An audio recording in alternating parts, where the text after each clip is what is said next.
യേശയ്യ അധ്യായം 30. സഹായത്തിന് ഈജിപ്തിലേക്ക്. കർത്താവ് അരുളി ചെയ്യുന്നു, എൻ്റേതല്ലാത്ത പദ്ധതികൾ നടപ്പിലാക്കുകയും എനിക്ക് അഹിതമായ സഖ്യം ഉണ്ടാക്കുകയും ചെയ്ത് പാപം കുന്നുകൂട്ടിയ അനുസരണമില്ലാത്ത സന്തതികൾക്ക് ദുരിതം. അവർ എൻ്റെ ആലോചന ആരായാതെ ഈജിപ്തിലേക്ക് പോയി ഫറവോയെ അഭയം പ്രാപിക്കുകയും ഈജിപ്തിൻ്റെ തണലിൽ സങ്കേതം തേടുകയും ചെയ്തു. അതിനാൽ ഫറവോയുടെ സംരക്ഷണം നിങ്ങൾക്ക് ലജ്ജയും ഈജിപ്തിൻ്റെ തണലിലെ സങ്കേതം നിങ്ങൾക്ക് അപമാനവും ആകും. അവൻ്റെ ഉദ്യോഗസ്ഥന്മാർ സോവാനിലും നയതന്ത്ര പ്രതിനിധികൾ ഹാനസിലും എത്തിയിട്ടും നിങ്ങൾ നിഷ്പ്രയോജനമായ ഈ ജനത നിമിത്തം അപമാനിതരായി. സഹായമോ നേട്ടമോ അല്ല അവർ മൂലം ലഭിച്ചത്, ലജ്ജയും അപമാനവും മാത്രം. നെഗബിലെ വന്യമൃഗങ്ങളെക്കുറിച്ചുള്ള അരുളപ്പാട്. കഷ്ടതയും കഠിനവേദനയും നിറഞ്ഞ ദേശത്തിലൂടെ സിംഹവും അണലിയും പറക്കുന്ന സർപ്പവും ഇറങ്ങിവരുന്ന ദേശത്തിലൂടെ അവർ കഴുതപ്പുറത്ത് സമ്പത്തും ഒട്ടകപ്പുറത്ത് വിലയുറ്റ വിഭവങ്ങളും തങ്ങൾക്ക് ഉപകരിക്കാത്ത ഒരു ജനതയ്ക്കു വേണ്ടി കൊണ്ടുപോകുന്നു. ഈജിപ്തിൻ്റെ സഹായം വ്യർത്ഥവും നിഷ്ഫലവും ആണ്. അതിനാൽ ഞാൻ അവളെ നിശ്ചലയായി ഇരിക്കുന്ന റാഹാബ് എന്ന് വിളിച്ചു. അവിശ്വസ്ത ജനം. വരും നാളിൽ എന്നേക്കുമുള്ള സാക്ഷ്യത്തിനായി ഇത് അവരുടെ മുൻപിൽ ഒരു ഫലകത്തിൽ രേഖപ്പെടുത്തുകയും പുസ്തകത്തിൽ എഴുതുകയും ചെയ്യുക. എന്തെന്നാൽ അവർ കലഹിക്കുന്ന ജനവും വ്യാജം പറയുന്ന മക്കളും കർത്താവിൻ്റെ ഉപദേശം ശ്രവിക്കാത്ത സന്തതികളും ആണ്. ദർശിക്കരുത് എന്ന് ദീർഘദർശികളോടും ശരിയായിട്ടുള്ളത് ഞങ്ങളോട് പ്രവചിക്കരുത്, മറിച്ച് കേൾക്കാൻ ഇൻപമുള്ളതും മിഥ്യയായിട്ടുള്ളതും മാത്രം പറയുക, നേർവഴി വിട്ടുപോവുക, മാർഗത്തിൽ നിന്നും പിന്തിരിയുക, ഇസ്രായേലിൻ്റെ പരിശുദ്ധനെപ്പറ്റി ഇനി ഒന്നും ഞങ്ങൾക്ക് കേൾക്കേണ്ടതില്ല എന്ന് പ്രവാചകരോടും അവർ പറയുന്നു.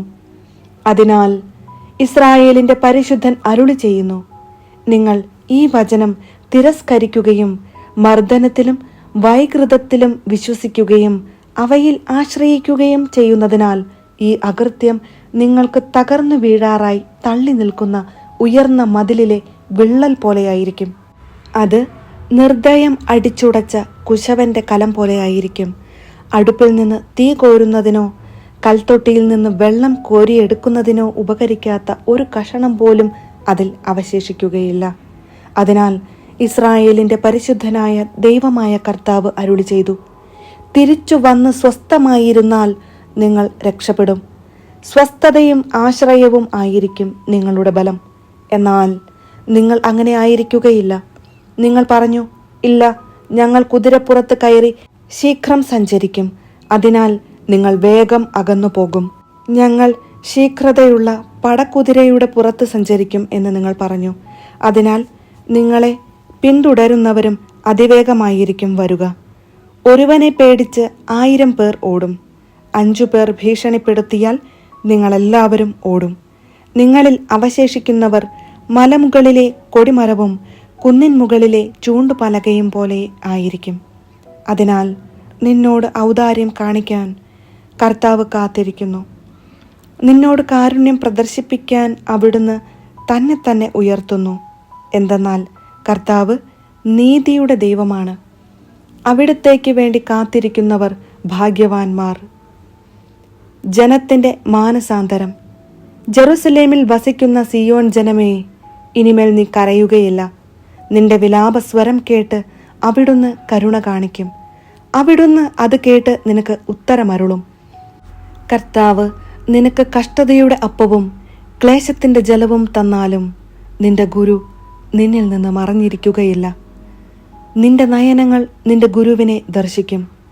നീ വലത്തോട്ടോ ഇടത്തോട്ടോ തിരിയുമ്പോൾ നിന്റെ കാതുകൾ പിന്നിൽ നിന്ന് ഒരു സ്വരം ശ്രവിക്കും, ഇതാണ് വഴി, ഇതിലേ പോവുക. അപ്പോൾ നിങ്ങളുടെ വെള്ളി പൊതിഞ്ഞ കൊത്തു വിഗ്രഹങ്ങളെയും സ്വർണം പൂശിയ വാർപ്പ് വിഗ്രഹങ്ങളെയും നിങ്ങൾ നിന്ദിക്കും. ദൂരെ പോകുവിൻ എന്ന് പറഞ്ഞ് നിങ്ങൾ അവയെ മലിന വസ്തുക്കളെന്ന പോലെ എറിഞ്ഞു കളയും. അവിടുന്ന് നീ വിതയ്ക്കുന്ന വിത്തിന് മഴ നൽകും, ധാന്യം സമൃദ്ധമായി വിളയും. അന്ന് നിന്റെ കന്നുകാലികൾ വിശാലമായ മേച്ചിൽ പുറങ്ങളിൽ മേയും. നിലം ഒഴുകുന്ന കാളകളും കഴുതകളും കോരിക കൊണ്ടും പല്ലിക്കൊണ്ടും ഒരുക്കിയതും ഉപ്പു ചേർത്തതുമായ വൈക്കോൽ തിന്നും. മഹാസംഹാരത്തിന്റെ ദിനത്തിൽ ഗോപുരങ്ങൾ വീണു തകരുമ്പോൾ ഉന്നതമായ പർവ്വതങ്ങളിലും കുന്നുകളിലും വെള്ളം നിറഞ്ഞ അരുവികൾ ഉണ്ടാകും. കർത്താവ് തൻ്റെ ജനത്തിന്റെ മുറിവുകൾ വച്ചുകെട്ടുകയും തൻ്റെ പ്രഹരം കൊണ്ടുണ്ടായ മുറിവുകൾ സുഖപ്പെടുത്തുകയും ചെയ്യുന്ന ദിവസം ചന്ദ്രപ്രകാശം സൂര്യന്റെ ശോഭ പോലെയും സൂര്യപ്രകാശം 7 ദിവസങ്ങളിലെ പ്രകാശം ഒന്നിച്ചായിരുന്നാലെന്ന പോലെ 7 ഇരട്ടിയും ആകും. അസീറിയായ്ക്ക് ശിക്ഷ. അവിടുത്തെ കോപം കൊണ്ട് ജ്വലിച്ചും കനത്ത പുക വമിച്ചും കൊണ്ട് ഇതാ കർത്താവിന്റെ നാമം ദൂരെ നിന്നു വരുന്നു. അവിടുത്തെ അധരങ്ങൾ രോഷാകുലമാണ്. അവിടുത്തെ നാവ് ദഹിപ്പിക്കുന്ന അഗ്നി പോലെയും ആണ്. കവിഞ്ഞൊഴുകുന്നതും കഴുത്തുവരെ എത്തുന്നതുമായ നദിക്ക് തുല്യമാണ് അവിടുത്തെ ശ്വാസം. അത് ജനതകളെ നാശത്തിന്റെ അരിപ്പയിൽ അരിക്കുന്നു. അവരുടെ താടിയെല്ലിൽ വഴിതെറ്റിക്കുന്ന കടിഞ്ഞാൺ ബന്ധിക്കുന്നു. ഉത്സവരാത്രിയിലെന്ന പോലെ നിങ്ങൾ ഗാനമാലപിക്കും. ഇസ്രായേലിന്റെ രക്ഷാശിലയായ കർത്താവിന്റെ പർവ്വതത്തിലേക്ക് കുഴൽ നാദത്തിനൊത്ത് പോകുമ്പോഴെന്ന പോലെ നിങ്ങൾ ഹൃദയത്തിൽ ആനന്ദിക്കും. ഉഗ്രകോപത്തിലും ദഹിപ്പിക്കുന്ന അഗ്നിജ്വാലയിലും ഇടിമുഴക്കത്തിലും കന്മഴയിലും കർത്താവ് പ്രഹരിക്കാൻ കരം വീശുന്നത് നിങ്ങൾ കാണുകയും അവിടുത്തെ ഗംഭീര ശബ്ദം നിങ്ങൾ കേൾക്കുകയും ചെയ്യും. കർത്താവ് തൻ്റെ ദണ്ടുകൊണ്ട് പ്രഹരിക്കുമ്പോൾ അവിടുത്തെ സ്വരം കേട്ട് അസീറിയർ ഭയവിഹ്വലരായിത്തീരും. ശിക്ഷാദണ്ടുകൊണ്ട് കർത്താവ് അടിക്കുന്ന ഓരോ അടിയോടും കൂടെ തപ്പിന്റെയും കിന്നരത്തിന്റെയും നാദം ഉയരും. കരം ചുഴറ്റി അവിടുന്ന് അവരോട് യുദ്ധം ചെയ്യും. ദഹിപ്പിക്കാനുള്ള സ്ഥലം പണ്ടേ ഒരുക്കിയിട്ടുണ്ട്. രാജാവിന് വേണ്ടിയാണ് അത് ഒരുക്കിയിരിക്കുന്നത്. അതിൻ്റെ ചിത ആഴമേറിയതും വിസ്താരമുള്ളതുമാണ്. അഗ്നിയും വിറകും ധാരാളം കരുതിയിട്ടുണ്ട്. കർത്താവിന്റെ നിശ്വാസം ഒരു ഗന്ധക നദി പോലെ അതിനെ ജ്വലിപ്പിക്കുന്നു. ഏശയ്യ അധ്യായം 31. ജെറുസലേമിന് സംരക്ഷണം. കർത്താവിനോട് ആലോചന ചോദിക്കുകയോ ഇസ്രായേലിന്റെ പരിശുദ്ധനിലേക്ക് ദൃഷ്ടി ഉയർത്തുകയോ ചെയ്യാതെ സഹായം തേടി ഈജിപ്തിലേക്ക് പോവുകയും കുതിരയിൽ ആശ്രയിക്കുകയും രഥങ്ങളുടെ എണ്ണത്തിലും കുതിരപ്പടയാളികളുടെ കരുത്തിലും വിശ്വാസമർപ്പിക്കുകയും ചെയ്യുന്നവർക്ക് ദുരിതം. അവിടുന്ന് ജ്ഞാനിയും നാശം വരുത്തുന്നവനും ആണ്. അവിടുന്ന് തൻ്റെ വാക്ക് പിൻവലിക്കുകയില്ല. തിന്മ പ്രവർത്തിക്കുന്നവരുടെ ഭവനങ്ങൾക്കെതിരായും അനീതി പ്രവർത്തിക്കുന്നവരെ സഹായിക്കുന്നവർക്കെതിരായും അവിടുന്ന് എഴുന്നേൽക്കും. ഈജിപ്തുകാർ മനുഷ്യരാണ്, ദൈവമല്ല. അവരുടെ കുതിരകൾ ജഡമാണ്, ആത്മാവല്ല.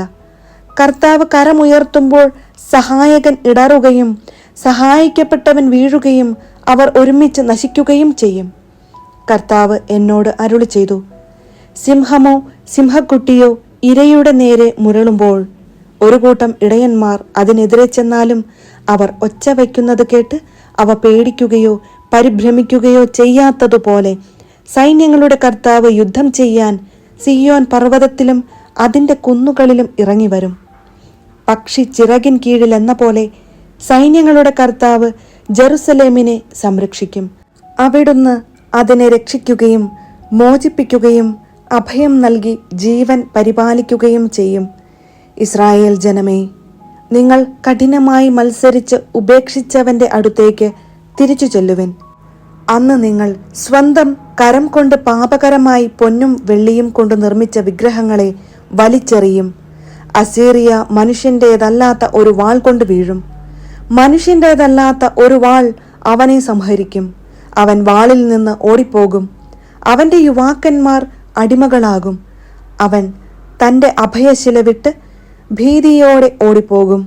അവൻ്റെ സേവകന്മാർ പതാകയും ഉപേക്ഷിച്ച് സംഭ്രാന്തിയോടെ പലായനം ചെയ്യും. സിയോനിൽ അഗ്നി ജ്വലിപ്പിക്കുകയും ജെറുസലേമിൽ ആഴി കൂട്ടുകയും ചെയ്ത കർത്താവാണ് ഇത് അരുളി ചെയ്യുന്നത്.